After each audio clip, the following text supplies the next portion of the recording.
बिस्मिल्लाहिर्रहमानिर्रहीम। अस्सलातु वस्सलामु अला खातिमुन नबिय्यीन। अस्सलामु अलैकुम वरहमतुल्लाहि वबरकातुहू। हम अक्सर ये अल्फाज सुनते हैं कि जहाँ पर चार बर्तन हों वहाँ आवाज़ तो आएगी। ये अल्फाज हम आमतौर पर उस वक़्त सुनते हैं जब हम किसी घर से किसी नाचाकी या किसी अनबन की खबर सुनते हैं। आज का हमारा मौजू यही है कि हम किसी भी घर से किसी नाचाकी या अनबन की आवाज़ क्यों सुनते हैं। ये ऐसी नाचाकियाँ, ऐसी अनबन किसी घर में क्यों होती हैं, इनकी क्या वजूहात होती हैं। याद रखिए कि हमारे घर सिर्फ किसी गारे मिट्टी के बनी हुई इमारतें नहीं हैं। ये कंक्रीट, ईंटों और सीमेंट की बनी हुई इमारतों का नाम नहीं होता है, बल्कि घर का मतलब ये है कि यहाँ पर जो रहने वाले अफराद हैं वो आपस में मिलजुल कर इत्तेफाक और मोहब्बत से के साथ रहें और यहाँ पर रहने वाले अफराद के अंदर एक इज्जत और भरोसे की फ़ज़ा कायम हो, एक दूसरे के लिए सुकून का बायस बने। लेकिन हम देखते हैं कि ऐसी वजूहात अक्सर पेश आ जाती हैं कि जिनकी बिना पर ये घर जो हंसते बसते घर होते हैं ये नाचाकियों की नज़र हो जाते हैं। हमें ये याद रखना चाहिए, हमें अपने रिश्तों का न सिर्फ एहतराम करना चाहिए बल्कि उनकी एक तरतीब के मुताबिक हमें उनके एहतराम को मलूज़े खातिर रखना चाहिए। तब ये उलझन, तब ये नाचाकी, तब ये किसी किस्म की जो अनबन है, इस तरह की खबरें हम नहीं सुनेंगे। सबसे पहली बात तो ये है कि किसी भी फर्द के लिए सबसे पहला हक उसके वालिदैन का होता है, क्योंकि उसका सबसे पहला रिश्ता उसके वालिदैन के साथ होता है। वालिदैन उसको जो है वो पैदा करने के बाद उसकी परवरिश करते हैं, उसको पालते पोसते हैं, उसको बड़ा करते हैं और उसकी हर किस्म की तरबियत करने की कोशिश करते हैं। जो उनकी इस्तिताअत में होता है, जो कुछ उनके बस में होता है, वो उसको पूरा करने की कोशिश करते हैं। तो सबसे पहला हक भी उन्हीं का होता है, क्योंकि सबसे पहला रिश्ता आपका अपने वालिदैन के साथ बन रहा होता है।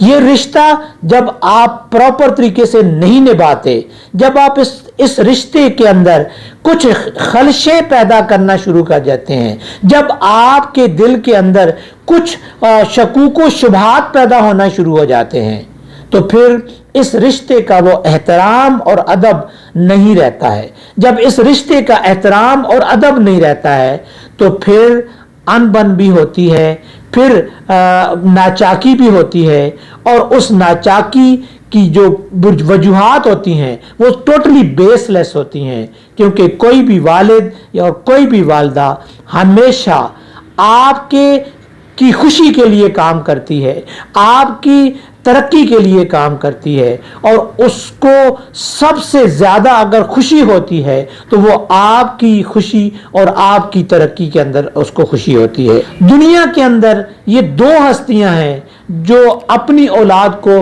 अपने से आगे बढ़कर देखना चाहती हैं। वो ये चाहती हैं कि मेरा बेटा या मेरी बेटी मुझसे ज़्यादा तरक्की करे, मुझसे ज़्यादा उसको खुशी मिले। लिहाजा याद रखिए कि जब तक आप अपने वालिद या अपनी वालिदा के जज्बात का ख्याल नहीं करेंगे, जब तक आप अपने वालिद या वालिदा की ख्वाहिशात का एहतराम नहीं करेंगे, आप दुनिया के अंदर तरक्की नहीं करेंगे।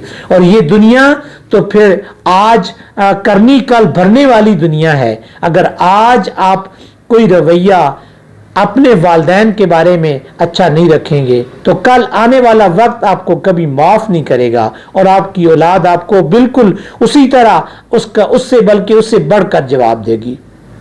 दूसरा, आपका ताल्लुक अपने बहन भाइयों से बनता है। इस दुनिया में आने के बाद, वालिदैन के बाद आपका रिश्ता, आपका ताल्लुक आपके बहन भाइयों के साथ है। सबसे पहले बहन का नाम आता है। जब हम बोलते हैं बहन भाई तो सबसे पहला रिश्ता बहन का आता है और उसके बाद आपका रिश्ता आपके भाई का आता है।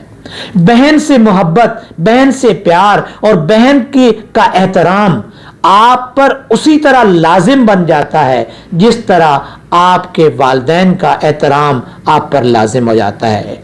और ये कहा जाता है कि अगर आप अपने रिज्क में इजाफा चाहते हैं, अगर आप अपने रिज्क को बढ़ाना चाहते हैं, तो अपनी बहन की खिदमत करना शुरू कर दीजिए, अपनी बहन को देना शुरू कर दीजिए। अपनी बहन के पास जाएं तो उनके पास तोहफे लेकर जाइए, उनके पास कुछ लेकर जाइए, उसको कुछ देकर आइए, ताकि आपके रिज्क में इजाफा हो जाए, ताकि आपके रिज्क के अंदर तरक्की हो जाए।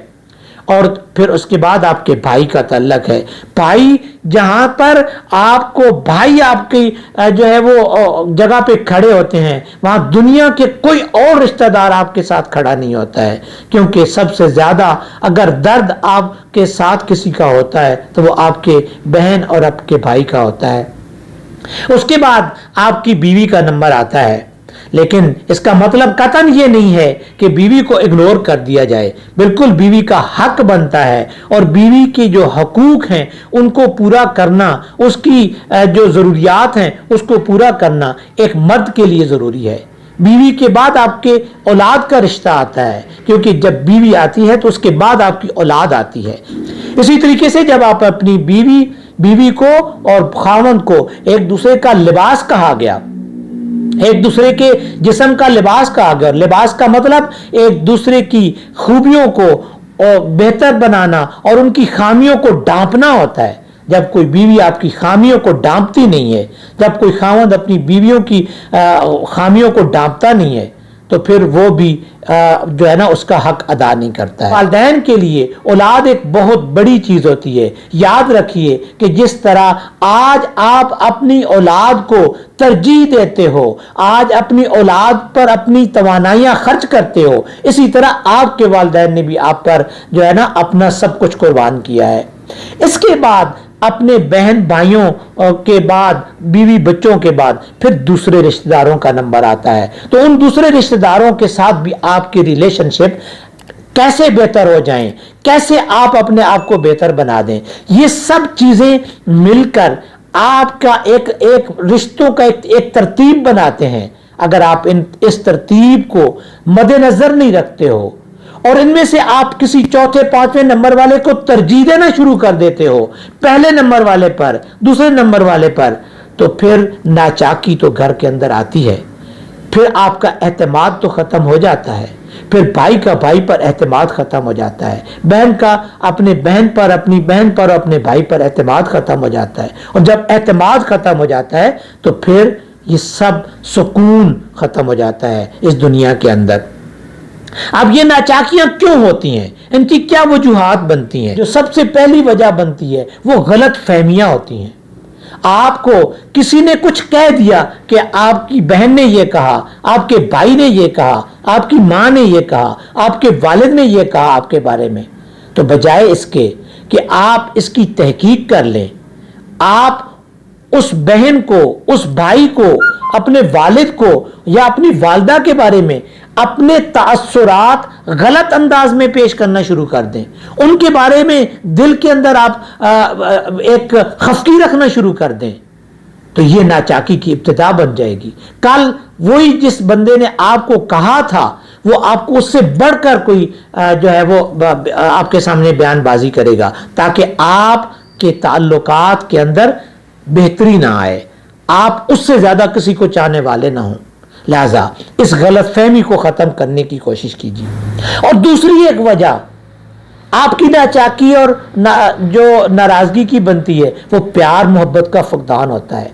जब आप अपने बहन भाइयों के साथ, अपनी माँ बाप के साथ वो प्यार नहीं करते हैं, वो जो प्यार है, जो मोहब्बत है, उसके अंदर जब कमी आ जाती है तो फिर आप दूसरों की बातों पर यकीन करना शुरू कर देते हैं। जब आप दूसरों की बातों पर यकीन करते हैं तो फिर नाचाकी की इब्तिदा तो यहाँ पे बन जाती है, नाराजगी की इब्तिदा तो यहाँ पर बन जाती है।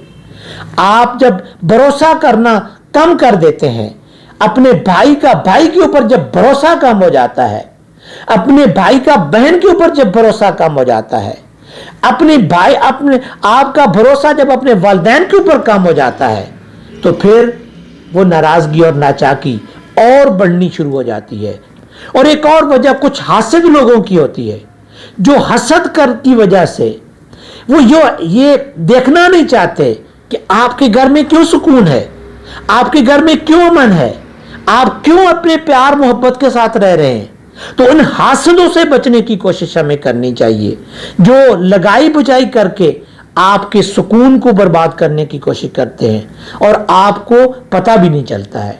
और वो इस तरह की बातें कर रहे होते हैं कि जब आपको ये महसूस हो रहा होता है कि शायद ये तो मेरे बहुत बड़े हमदर्द हैं, ये तो मेरी हमदर्दी वाली बात कर रहे हैं। तो जब आप इस नाचाकी को की इब्तिदा इस तरह कर देते हैं कि उन हासिदीन के हाथों में खेलना शुरू कर देते हैं, उन हासिदीन के हाथों में आप अपने आप को दे देते हैं, तो फिर आपके घर के अंदर नाचाकी पैदा हो जाती है, घर के अंदर नाराजगी पैदा हो जाती है, आपके घर का सुकून बिगड़ना शुरू हो जाता है। आपके घर के अंदर नाचाकी और नाराजगी की एक बहुत बड़ी वजह यह होती है कि जब आप ये समझना शुरू कर देते हैं कि मैं तो सबसे ज्यादा अच्छा हूं, बाकी सब मेरे खिलाफ हैं, बाकी सब बहुत बुरे हैं, मैं ही अच्छा हूं, बाकी बुरे हैं। तो ऐसा नहीं होता है। अगर आप में कोई अच्छाइयां मौजूद हैं तो बहुत सारी अच्छाइयां आपके दूसरे लोगों के अंदर भी मौजूद होंगी। लिहाजा अपने आप को इस गलत फहमी में मत डालिए कि आप सबसे अच्छे आप हैं और कोई अच्छा नहीं है। इस गलत फहमी से निकालने की कोशिश कीजिए और इस गलत फहमी को जब आप निकालेंगे तो आपका दूसरे लोगों पर भरोसा और एतमाद बढ़ेगा, दूसरे लोगों की इज्जत आपके दिल में और ज्यादा बढ़ेगी, क्योंकि आप उनकी अच्छाइयों को याद करेंगे और अपने अंदर जो आपके अंदर खामियां हैं, जो गलतियां हैं, जो कोताहियां हैं, उनको देखने की कोशिश कीजिए। अपनी अच्छाइयों को मत सोचिए, अपनी गलतियों को देखने की कोशिश कीजिए। तो तब आपके घर के अंदर नाचाकियां नहीं पैदा होंगी, आपके घर के अंदर जो है वो नाराजगियां नहीं पैदा होंगी।